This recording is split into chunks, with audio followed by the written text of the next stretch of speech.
Pacifica, this is Democracy Now! The demonization of carbon dioxide is just like the demonization of the poor Jews under Hitler. Carbon dioxide is actually a benefit to the world, and so were the Jews.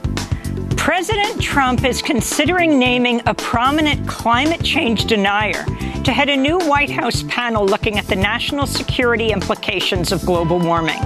The official, William Happer, has long claimed increasing the amount of carbon dioxide in the atmosphere will actually benefit humans. We'll speak to David Wallace Wells, author of the new book, The Uninhabitable Earth: Life After Warming. Climate change is a lot worse than people think, in part because scientists and journalists have not really told the full story of what was happening. We used to be told that it was coming centuries down the road. In fact, it's right now in the present, and we're doing that damage ourselves in real time. We used to be told that it was an issue of sea level rise. In fact, it's an all-encompassing threat. It will affect agriculture yields, conflict, economic growth. In fact, there's really no life on planet Earth that won't be affected by it in the coming century. But first, criminal justice advocates have scored a victory as the Supreme Court limits the ability of states to seize property and impose excessive fees on people accused of crimes. The case was filed by a man in Indiana after state officials seized his $42,000 Land Rover after he was caught selling drugs for $225. We'll speak with a former judge and Justice Department official who now campaigns against excessive fines. All that and more coming up.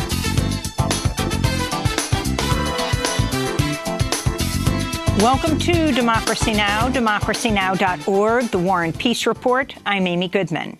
In Maryland, an active duty Coast Guard lieutenant will appear in court today after being arrested last Friday after federal investigators uncovered a domestic terror plot to kill high-profile liberal figures, including Democratic lawmakers, media personalities, and judges. 49-year-old Christopher Paul Hassan, a self-described white nationalist, reportedly had a stockpile of 15 guns and more than 1,000 rounds of ammunition. His hit list included House Speaker Nancy Pelosi, civil rights pioneer Angela Davis, freshman Congress members Alexandria Ocasio-Cortez and Ilhan Omar, MSNBC host Chris Hayes, and Democratic presidential hopefuls Senators Kirsten Gillibrand, Elizabeth Warren, Cory Booker, and Kamala Harris, among others. Hassan was reportedly inspired by the far-right Norwegian terrorist Anders Breivik, who in 2011 killed 77 people in a bomb attack and a mass shooting. In a draft email obtained by prosecutors, Hassan wrote, quote, "I am dreaming of a way to kill almost every last person on the earth." Court documents also revealed he wanted to, quote, establish a white homeland. The White House is organizing a new committee to examine whether climate change poses a threat to national security, as many in Trump's government says it does. Trump is considering naming Princeton University professor emeritus and White House science advisor William Happer to head the effort. Happer is a known climate change denier. He's falsely accused the National Oceanographic and Atmospheric Administration, NOAA, of manipulating climate data and compared climate science to the Holocaust. This is Dr. Happer in a 2014 interview. The demonization of carbon dioxide is just like the demonization of the poor Jews under Hitler.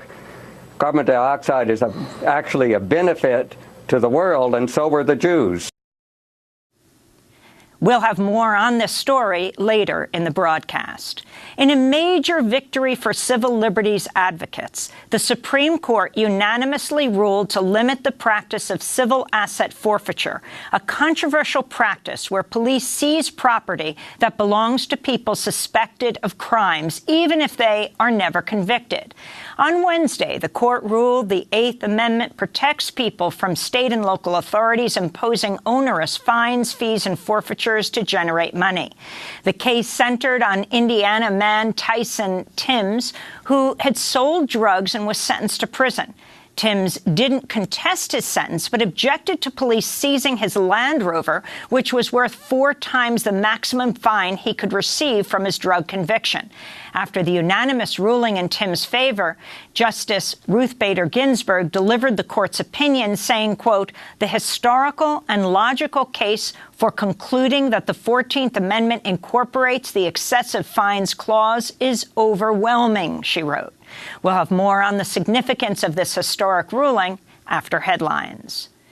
Authorities in Bangladesh say at least 80 people have died in a massive fire that burned down several buildings in a poor, centuries-old neighborhood in the capital, Dhaka. The death toll is expected to rise as more bodies are uncovered. The fire started on the ground floor of a chemical warehouse before spreading to neighboring structures. Residents say they'd raised safety concerns over the warehouse but were ignored by authorities. In Mexico, 2 radio journalists have been murdered in the past week. On Wednesday, environmental activist and community radio producer Samir Flores Soberanes was killed in the state of Morelos shortly before a referendum on a thermal electric plant and pipeline project that he had opposed. On Saturday, radio announcer Reynaldo Lopez was fatally attacked by armed gunmen in Sonora. Another reporter, Carlos Cota, was with Lopez, but survived the attack. 4 radio hosts have now been murdered in Mexico since the start of the year. A UN panel is raising alarm over reports of ongoing mass atrocities in South Sudan. Experts say oil companies in the resource-rich region could be complicit in war crimes.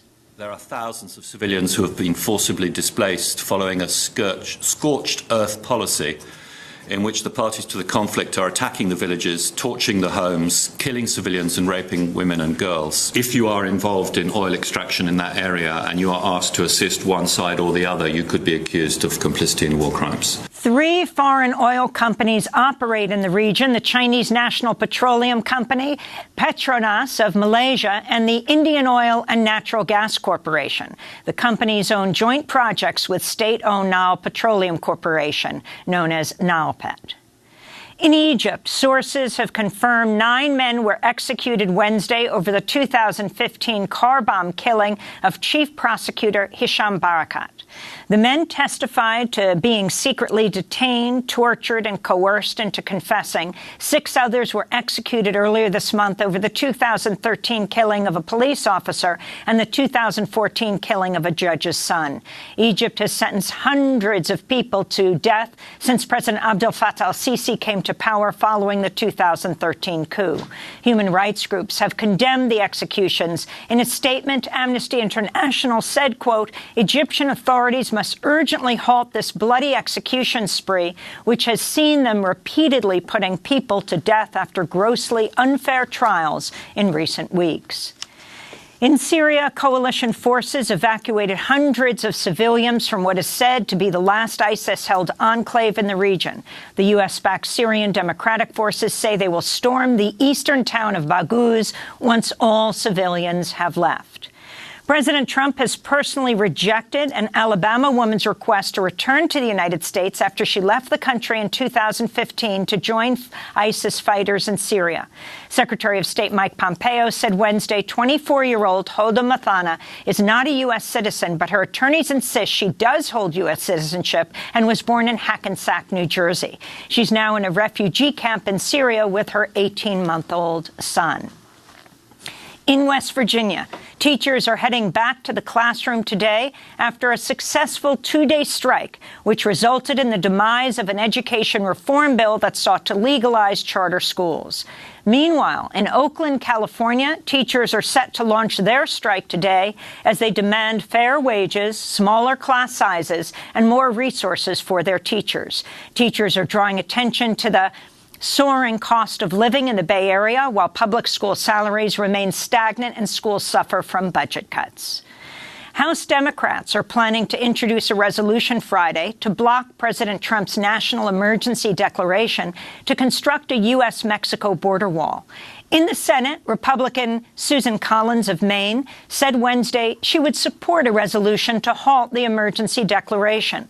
At least 4 senators from the Republican caucus would have to join with all 47 Democratic caucus senators to achieve a majority in the Senate that could pass such a measure. President Trump ally and former advisor Roger Stone's heading back to court today after he posted an Instagram photo Monday depicting federal judge Amy Berman Jackson with crosshairs next to her head. The text in the now deleted post read, "Through legal trickery, deep state hitman Robert Mueller has guaranteed that my upcoming show trial is before Judge Amy Berman Jackson, an Obama-appointed judge who dismissed the Benghazi charges against Hillary Clinton and incarcerated Paul Manafort prior to his conviction for any crime. Fix is in. Help me fight for my life at StoneDefenseFund.com. Stone was indicted last month as part of special counsel Robert Mueller's investigation. He pleaded not guilty to lying to Congress, witness tampering, and obstruction. Former Trump attorney and fixer Michael Cohen has agreed to testify about his work for Donald Trump before Congress next Wednesday in an open hearing. The news came as Cohen's upcoming prison term was pushed back by 2 months after he requested time to recover from a surgical procedure. Cohen was sentenced to 3 years for tax evasion, bank fraud, campaign finance violations, and lying to Congress, after admitting he broke federal campaign finance laws by paying hush money to 2 women during the 2016 presidential campaign. He'll begin his sentence in May. CNN reported Wednesday special counsel Robert Mueller may be wrapping up his probe and could release his report to Attorney General William Barr as soon as next week. Trump told reporters he would leave it up to Barr to decide whether to make the special counsel's report available to the public. Democratic lawmakers have repeatedly called for the open release of the report. Last month, a bipartisan bill was introduced in an effort to make Mueller's findings open to all. Former New York Congressmember Joe Crowley has joined the corporate lobbying firm Squire Patton Boggs.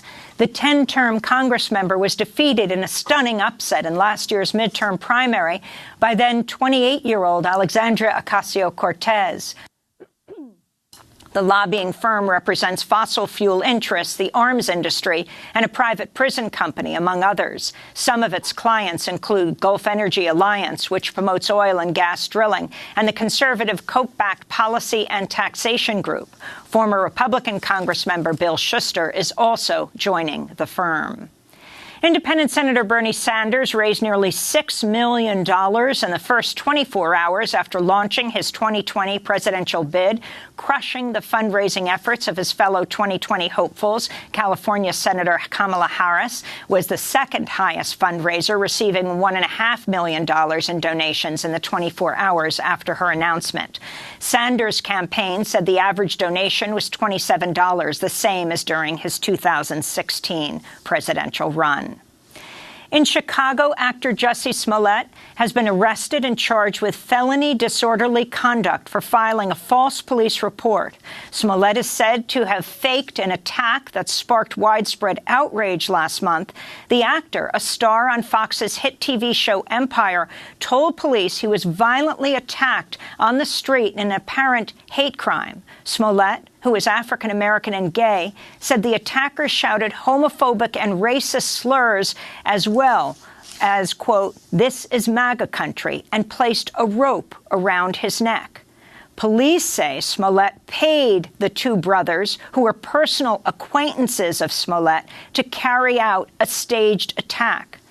The Chicago Police Department cite records from a hardware store where the brothers purchased the rope and surveillance video of them picking up other supplies.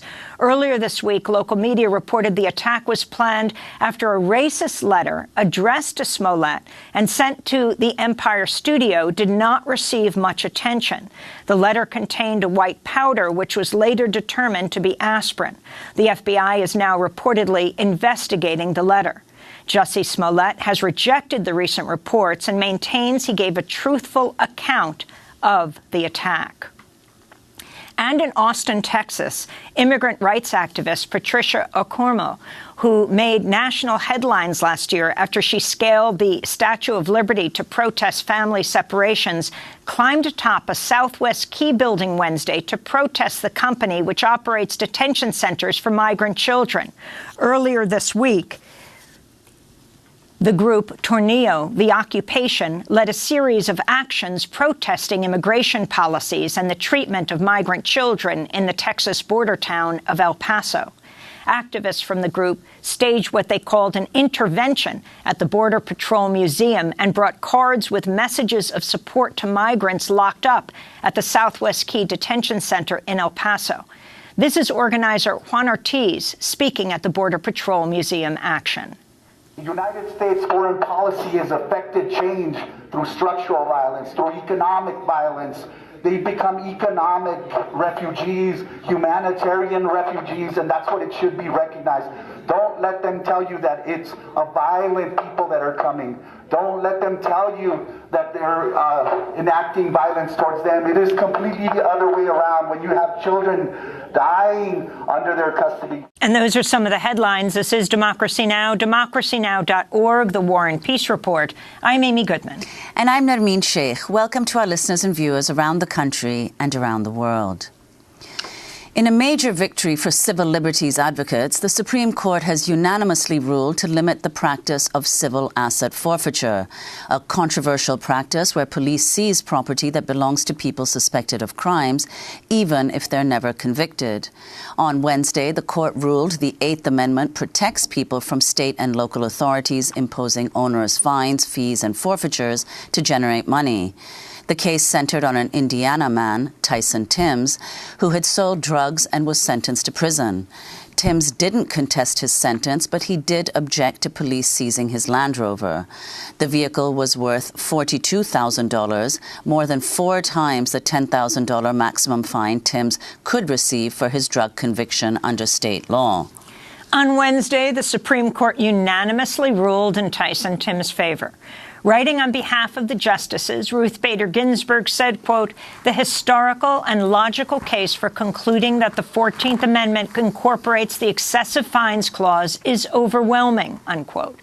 The American Civil Liberties Union has called civil asset forfeiture a violation of due process that disproportionately targets communities of color. After Wednesday's ruling, the ACLU tweeted, quote, "This will help stop state and local authorities from using people in the justice system as their piggy banks." For more, we go to Washington, D.C., where we're joined by Lisa Foster, co-director of the Fines and Fees Justice Center. Her group, along with others, filed an amicus brief in the Supreme Court case. Lisa Foster is a retired California judge. She served in the Justice Department during the Obama administration and led the department's efforts to address excessive fines and fees. Lisa Foster, welcome to Democracy Now! Why don't you lay out the significance of this unanimous decision of the Supreme Court? Good morning, and it's a pleasure to be here. The Supreme Court forcefully told state and local governments that the excessive fines clause applies to their fines, fees, and forfeitures. And they said it, as you pointed out, unanimously. That's critically important, as even a casual observer of the Supreme Court knows. It's rare these days for the court to be unanimous. And all of the justices agreed not just that the excessive fines clause applies to state and local government, but also with the analysis that Justice Ginsburg provided. And there are really a couple of points that are critical in her analysis. First, of course, she decided it applies to state and local governments. But second, when she was going through her opinion, she provided a historical analysis of the excessive fines clause and concluded by explaining why the clause is still important today. And she gave 2 examples. One is because government could impose excessive fines to punish dissent, people it doesn't like or behaviors it doesn't like, and do that excessively.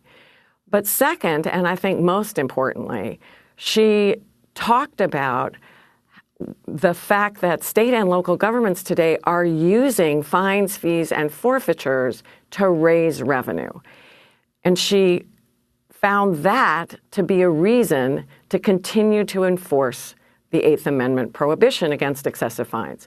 For that proposition, she cited the late Justice Scalia, who warned about government raising revenue through the justice system. And I'm proud to say she cited the amicus brief that our organization, Fines and Fees Justice Center, as well as the ACLU, the R Street Institute, and the Southern Poverty Law Center filed in the case. And we explained in that brief what is happening today in state and local government and why that is harming so many Americans, millions of Americans, and particularly low-income Americans and Americans of color. Well, so that's one. Go ahead. Well, in her opinion, Ruth Bader Ginsburg noted the troubling role of excessive fines in America's history. She wrote, quote, "Following the Civil War, Southern states enacted black codes to subjugate slaves and maintain the pre-war racial hierarchy. Among these laws' provisions were draconian fines for violating broad prescriptions on vagrancy and other dubious offenses." So, Lisa Foster, could you talk about the history of this? Certainly. And that history, both Justice Ginsburg and Justice Thomas, in his concurring opinion, both wrote at length about the history of the excessive fines clause, which really goes back to the Magna Carta. But their emphasis on the fact that after the Civil War, excessive fines were used by Southern states really to re-enslave black people. Southern states passed vagrancy laws, all kinds of provisions, and imposed very steep fines on people who violated those laws. And when they couldn't pay those fines, then literally sold people to private companies for labor. It was convict labor. And that was a notorious practice throughout the South and even in some northern states during Reconstruction and after. That is important because today, fines, fees, and forfeitures disproportionately affect black people and other communities of color in the United States. And by citing that history, the Supreme Court says to the states, we understand what's happening, and that's a reason to be particularly concerned about the imposition of these excessive fines. Well, Lisa, could you just explain in what cases it's considered justified for local and state authorities to impose fines? Almost every case. So a fine is a monetary sanction for the violation of a law. And for many offenses, fines are the only sanction. So, for example, if you get a speeding ticket, it's against the law. No one's going to send you to jail, or at least they shouldn't, for speeding. So we impose a fine. Fines are imposed in traffic cases. They're imposed in civil code violations, municipal code violations. They're also the principal way that we sentence people in misdemeanors and often today in felonies. And what's happened over the last 30 years is that the amount of those fines has dramatically increased, and so have the fees that go with those fines. And fees are not supposed to be a sanction, but they're imposed by state and local government to pay for the cost of the justice system and other government services. So I want to go back to 2015. More than a dozen St. Louis area residents filed a class action lawsuit against Ferguson and another suburb, Jennings. They accused local officials of creating a, quote, modern debtor's prison scheme that targets African Americans with arrests and fines and then locks them up when they can't pay. Democracy Now! Spoke to Allison Nelson, one of the plaintiffs in the class action lawsuits. There were multiple occasions where I was incarcerated by Jennings and Ferguson, but just my recent one, it was Thanksgiving. It was 3 days before Thanksgiving. I was incarcerated into Jennings jail cell. I had been there for 3 days. And once I left Jennings, well, they negotiated with my mother over the phone to reduce my bond from $1,000 to $100. And then once they reduced the bond, then I was then transferred to Ferguson jail cell Thanksgiving morning at around 3 a.m. And I sat there for a few hours, and then once they had shift change and the other CO came in, the correctional officer came in, I guess he was in a good mood Thanksgiving morning, because he came in, called out a list of names, and he was just like, okay, at the time my bond was $700, and he was just like, oh, if you could come up with $100, then you could go home. So then we weren't given free phone calls at all, so I had to call my mother on the collect phone, and when you're supposed to speak your name, I had to yell through the phone that, oh, they're giving me $100 bond, come and get me. So it was. What were you charged with, Allison? I was charged with, what was I? It was driving. It was driving while suspended. Yeah, it was driving while suspended. Driving while suspended. That's Allison Nelson, one of the plaintiffs in the class action lawsuit, speaking to Democracy Now! In 2015. Lisa Foster, if you could talk about the 2016 letter you wrote on this whole issue, and also, this is while you were at the Justice Department, as well as the action Jeff Sessions took when he became Attorney General. Allison's story is precisely why we wrote the letter that we did, what's colloquially referred to as the Dear Colleague letter. After the uprising in Ferguson, after Michael Brown was killed, the Justice Department's Civil Rights Division investigated the Ferguson Police Department. And what they found was appalling. Ferguson was using the justice system to raise revenue. 23% of the city's revenue came from fines and fees imposed by the municipal court in Ferguson. And Ferguson city officials were telling their police officers to raise revenue. Go out there and ticket people, which the police department did largely in the community's African-American neighborhoods. And so they were imposing multiple tickets. You would be stopped for a traffic offense and often 4 or 5 different tickets issued. People were cited for high grass and weeds growing too high on their front lawn. And if they couldn't pay immediately in Ferguson, they were sent to jail, just like Allison was. That's unconstitutional.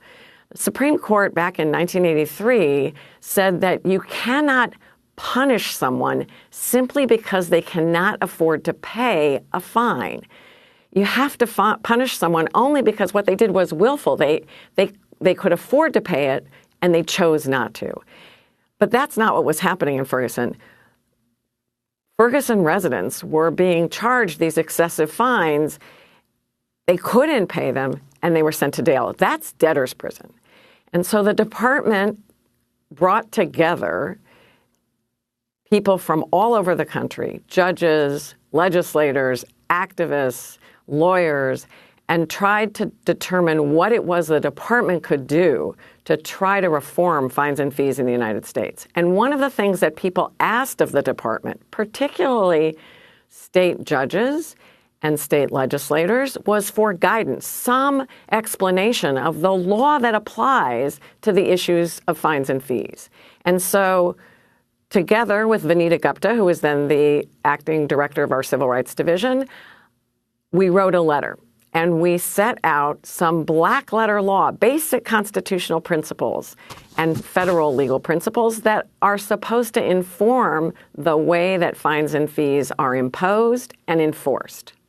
And we sent that letter to every state chief justice and every state court administrator. And I have to say it was well received. Many Supreme Court justices or chief justices sent the letter out to their entire bench, every judge in the state. In Arizona, the chief posted the letter online. And judges all over the country realized that what they had been doing was unconstitutional. Now, fast forward to the new administration, and Attorney General Jeff Sessions, fairly early on in the administration, announced that he was retracting that letter together with several other pieces of guidance that the Obama administration had issued. I don't think it had the effect that he intended, because many state Supreme Courts, particularly the chief justices, reinforced to their judges that despite the actions of the Attorney General, that Dear Colleague letter still applied in their states. And do you expect the new Attorney General, William Barr, to address the issue differently? No. I don't think the department sees its role as advising the states or working with the states to change these practices. I wanted to go back to 2016 when we spoke to a woman named Janice, a native of Little Rock, Arkansas, who said she wrote a check for $1.07 for a loaf of bread that bounced. The debt ballooned after fees and fines to nearly $400. Janice spoke to Democracy Now! On condition of anonymity from fear of arrest. I want to go to that clip. On several occasions, I have been arrested by Sherwood Police Department for bounced checks, insufficient funds checks. I even been arrested on my job, 2 different jobs, as a matter of fact. One with 2 different hospitals.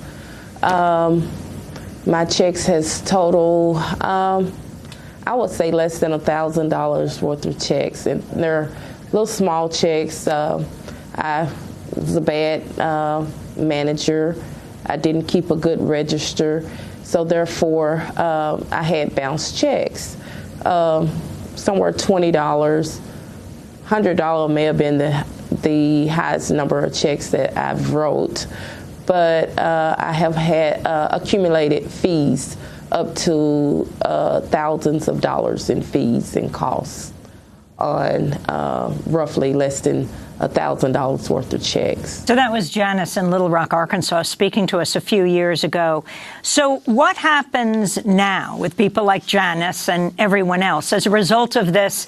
And you can comment on this outside of this particular decision. A unanimous Supreme Court decision across the political spectrum, what this means in this day and age, Lisa Foster. So what it means is that advocates around the country now have a new tool to use to end the imposition of fees and excessive fines and forfeitures in the justice system. They can go to state and local governments and talk about the Supreme Court opinion. And if necessary, they can sue state and local governments who impose excessive fines, fees, and forfeitures. The stories, Allison's story and Janice's stories, are unfortunately stories of millions of people around the country. Let me just give you one example. In California, the fine for running a red light, you raced that yellow light and you lost. The fine is $100. That's what the legislature says is the sanction for running the red light. But that's not what you owe the state of California. If you're convicted of running a red light, you owe $490 because the California legislature attaches an additional $390 of fees to that $100 fine. The average American doesn't have $400 in the bank for an emergency. So how are they supposed to come up with $490 to pay to the state? And truthfully, if you're a low-income person, you can't do that, at least not right away. And what happens around the country, if you can't immediately afford to pay your fines and fees, is exactly what happened to Allison and Janice. The amounts go up, and in 43 states, your driver's license is suspended. Now, it's counterproductive to suspend somebody's driver's license because they didn't pay a debt. Because, of course, 90% of Americans drive to get to work. So if we take away their license, we take away their means of earning a living to pay back the debt. And so many Americans drive even while their license is suspended because they have to go to work, they have to get their kids to school, they have to get a family member to the doctor.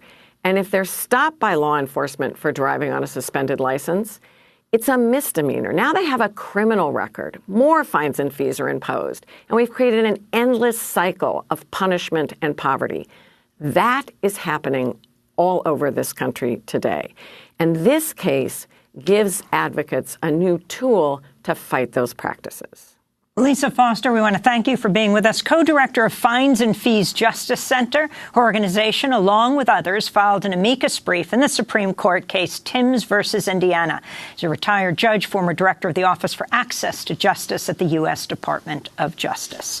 This is Democracy Now! When we come back, you'll hear the analogy made by President Trump's, well, a man he's considering to head up a committee to look at whether climate change affects national security. We'll speak with the author of a new book, The Uninhabitable Earth. Stay with us.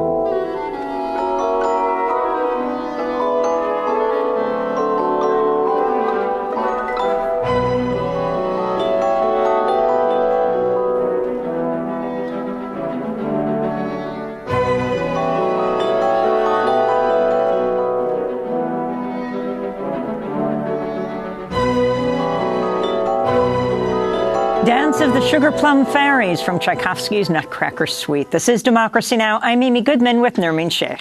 We spend the rest of the hour on the climate crisis, following reports that the White House is organizing a new committee to examine whether climate change poses a threat to national security. Efforts to form the panel, named the Presidential Committee on Climate Security, are being led by Princeton University Professor Emeritus and Trump science advisor William Happer, a physicist and known climate change denier. Observers say his involvement indicates the Trump administration wants to undermine findings within the national security community that climate change poses a severe threat to human safety. William Happer is a National Security Council senior director who's long claimed increasing the amount of carbon dioxide in the atmosphere will actually benefit humans. In a 2017 interview published in The Guardian, Harper said, quote, "There's a whole area of climate so-called science that is really more like a cult. It's like Hare Krishna or something like that. They're glassy-eyed and they chant." Happer also has served on the board of the CO2 Coalition, which cites as its mission educating policy leaders and the public about, quote, the important contribution made by carbon dioxide and fossil fuels.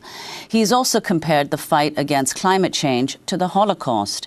This is Happer speaking on CNBC with Andrew Ross Sorkin in 2014.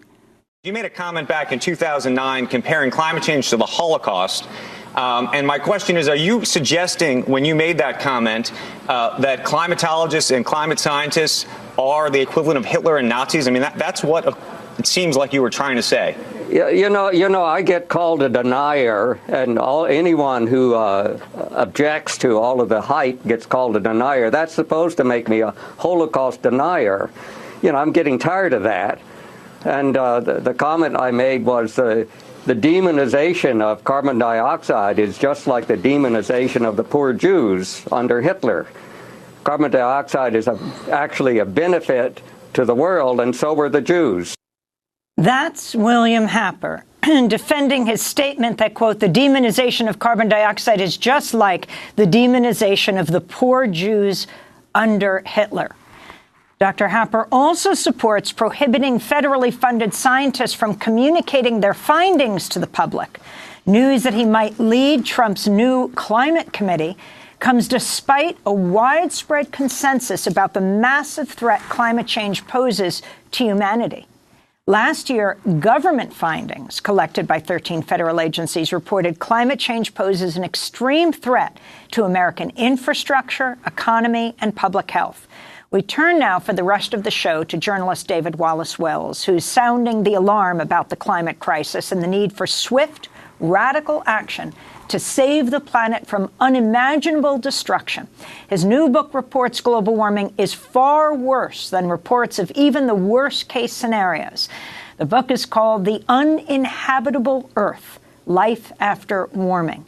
The book offers the dire warning that the planet is on course to more than 4 degrees Celsius of warming by 2100. This means, quote, whole regions of Africa and Australia and the United States, parts of South America, north of Patagonia, and Asia south of Siberia would be rendered uninhabitable by direct heat, desertification, and flooding. We're joined by the book's author, David Wallace Wells, deputy editor and climate columnist for New York Magazine. It's so great to have you with us. Thanks for having me. So start off by, responding to Dr. Happer. And also, the reason President Trump is setting up this committee, the government has said over and over again, even the Trump administration government, that climate change is a national security threat, one of the worst. So why this committee? Well, I think you put your finger right on it, which is that they want to discredit those findings. And it seems like they're looking for people not just who hold their same ideology, that they're disinterested in climate, but that they are going to irritate the liberals who are watching this very closely. I don't see why else you'd pick someone like this to be a part of this committee. The Holocaust analogy is especially interesting because we are already today killing 9 million people a year globally with small particulate pollution. That's not directly an effect of climate change, but it happens because we're burning fossil fuels, 9 million people every year, and that is more than died in the Holocaust. If we get to 2 degrees of warming, predictions are that we will have killed 150 million people from the small particulate pollution alone. How do you know that? It's a paper by a scientist named Drew Shindell.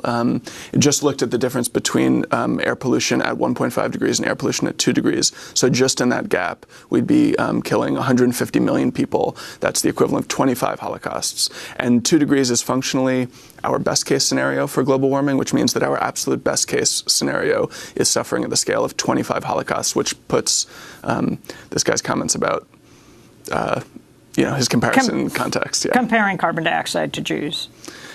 And it's interesting, additionally, because the Department of Defense and the National Security State have been a really interesting source of far-reaching projections about climate change within the U.S. for a long time.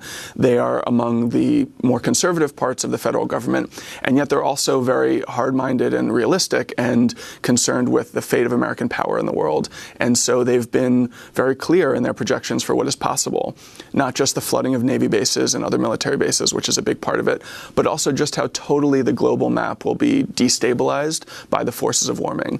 So in many parts of the world, whole societies could be torn asunder, pushed into civil war. Nations that had been living sort of uncomfortably aside one another could be pushed into conflict over resource scarcity. There are scientists who believe that much of the unrest that we've seen in the Middle East over the last 25 years is actually the result of global warming, because this is part of the world where warming has hit first and hit hardest. And the people studying the relationship between conflict and warming suggests that for every half degree of warming, we'll see between 10 and 20% increase in conflict, which means if we get to 4 degrees of warming by the end of the century, which is not my projection, by the way, that's what the UN thinks where we'll be if we don't change course, that we'll have twice as much war or more by the end of the century. Well, is that what you mean? I mean, the U.S. military not only, of course, has warned of this being climate change being a national security threat, but they've also talked about climate change as a threat multiplier.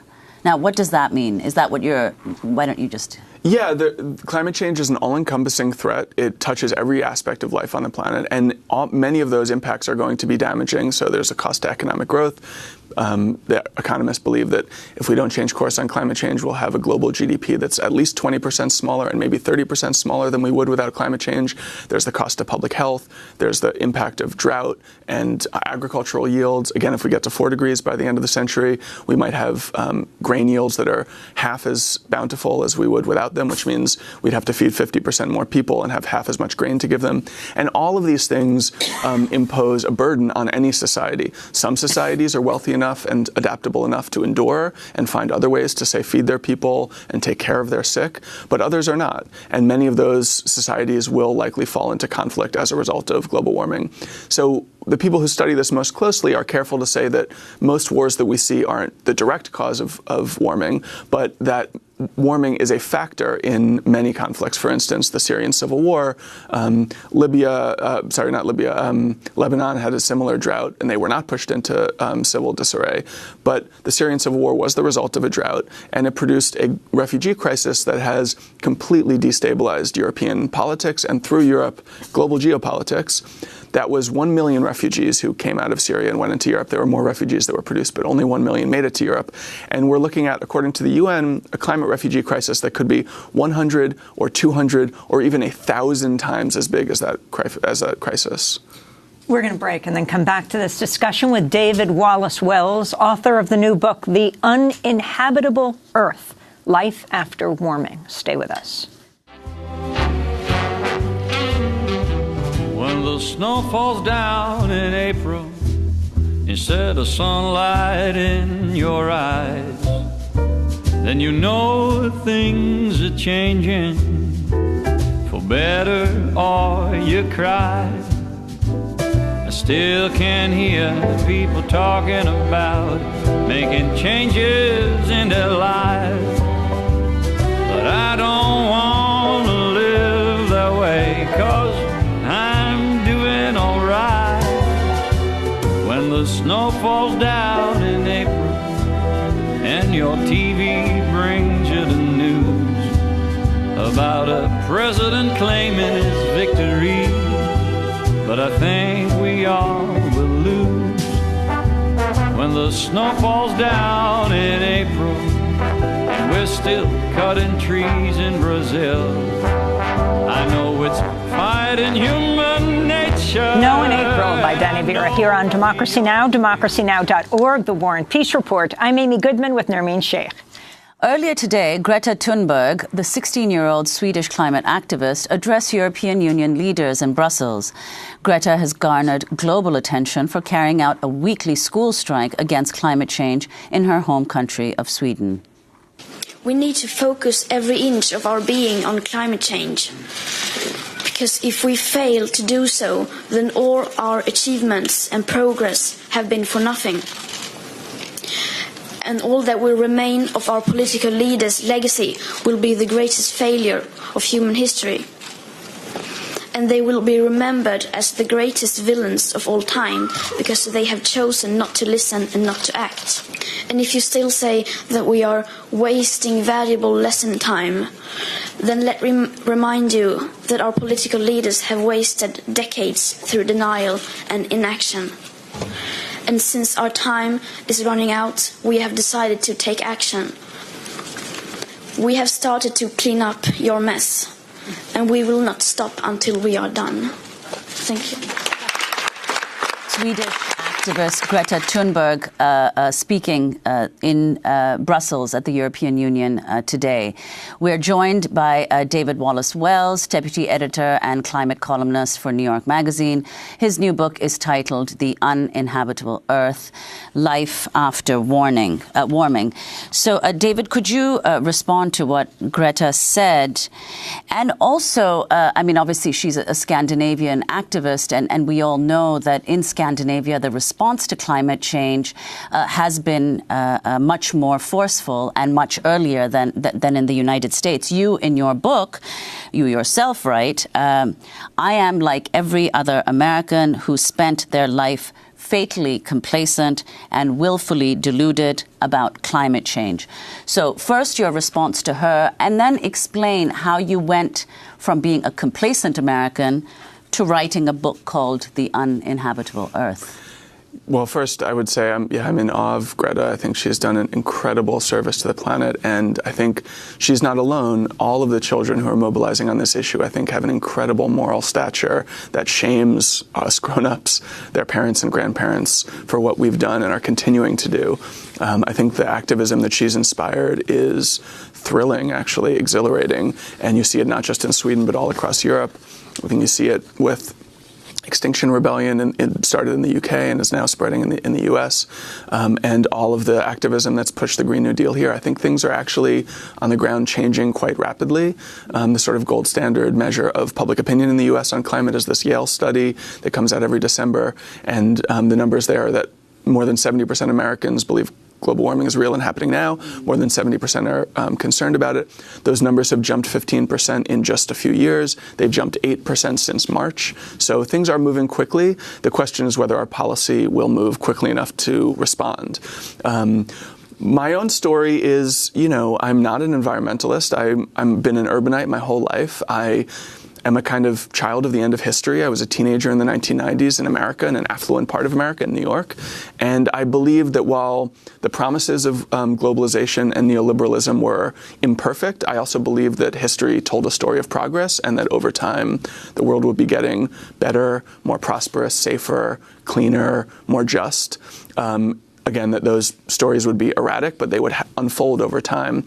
And just over the last few years, really beginning in 2016, when I started seeing much more alarming reports about climate change than I had seen before, and also noticed that those reports were not showing up in our newspapers or television accounts of climate change, that there were some really quite bleak possibilities on the horizon, and so profound in their implications that they would really unbuild or reverse those intuitions about the future of the world that I had had as a young person growing up when I did, that the cost to our society could be so great that we really did stop thinking of the future as containing a more prosperous possibility for us and started thinking of the past as some more perfect time. Talk about the U.S. military and what the U.S. military understands about the threat of global warming to national security. Well, it destabilizes absolutely everything about geopolitics. So states are destabilized, the rivalries between states are destabilized, it changes the calculus of where resources are that are valuable, it transforms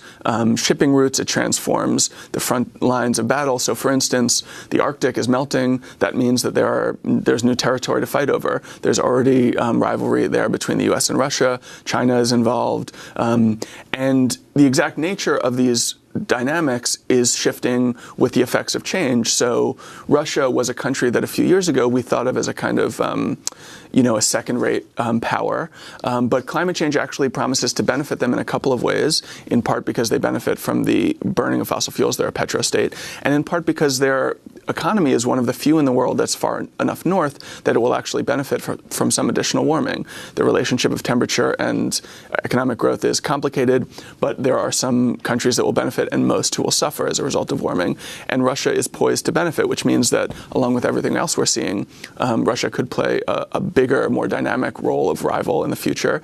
And the same is true of China. The way that they're approaching the South China Sea and building new islands in that sea suggests that they are trying to establish new footholds in a theater that had been essentially dominated by the U.S. military since World War II, and which their own footholds are at risk of disappearing because many of those islands are going to be underwater by the middle of the century. But I mean what the U.S. military understands. This is Trump's problem, right? Why he's setting up this committee. Because they are a strong force for understanding, calling it the great national security threat of the 21st century. Yeah. And understanding the effects of, for example, climate migration, the pressures people will feel leaving their countries to go to others to save themselves. So Trump has to discredit all of this if he wants to succeed in denying climate change. He has to discredit his entire government. Yeah, I think that Trump is less of a denier than someone who sees an opportunity in slow-walking action on climate. So I don't think he really cares whether climate change is real. I just think he sees an advantage in American inaction, in opening more coal plants and letting the rest of the world clean up the mess. That's how he's operated as a businessman. I think that's basically how he's operating as a president. But what's one of the really interesting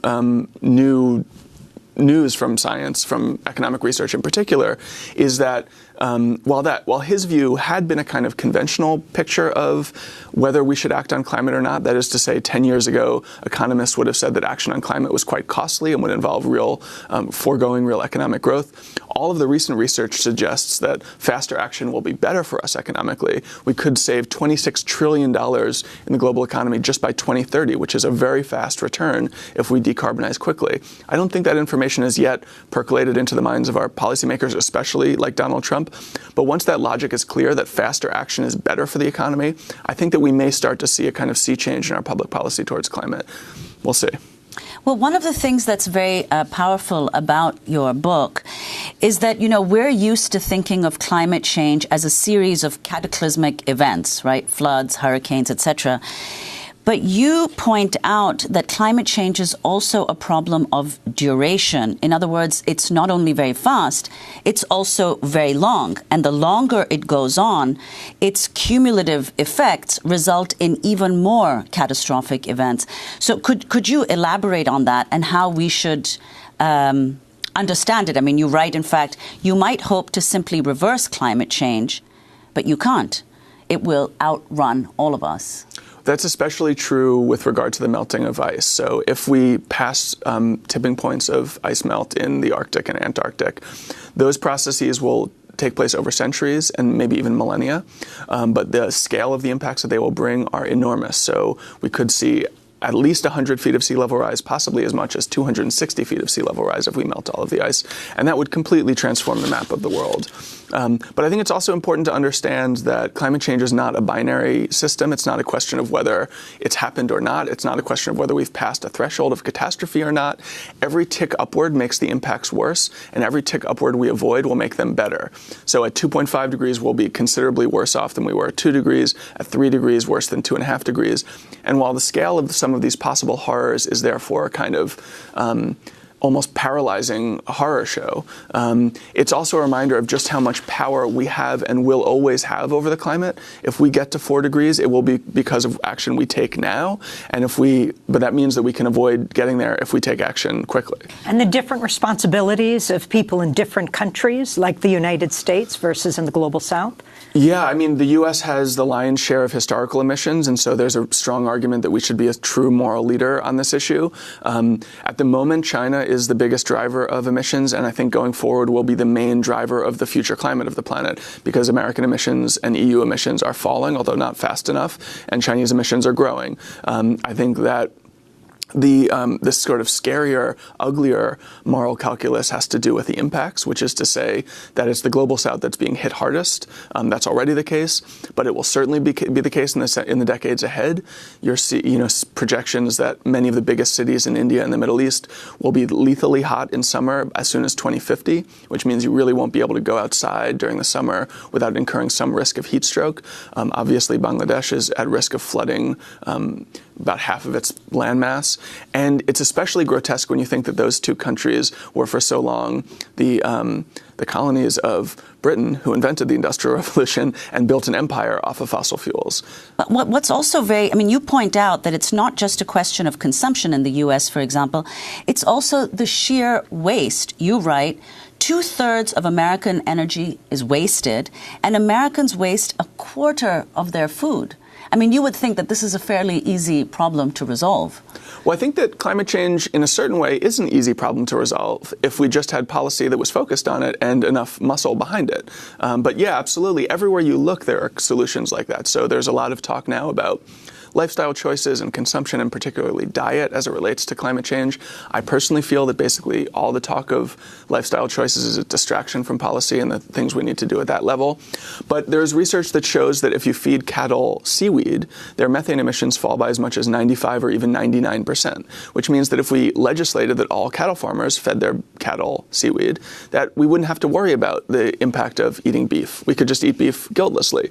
Or if we invested aggressively in lab-grown beef and didn't involve animal suffering at all, we would still be able to have the pleasure of those meals without imposing any carbon footprint on the world. And there are really those kinds of solutions almost everywhere you look. There are some sectors that are a little harder to decarbonize, for instance, air travel, some sectors of industry.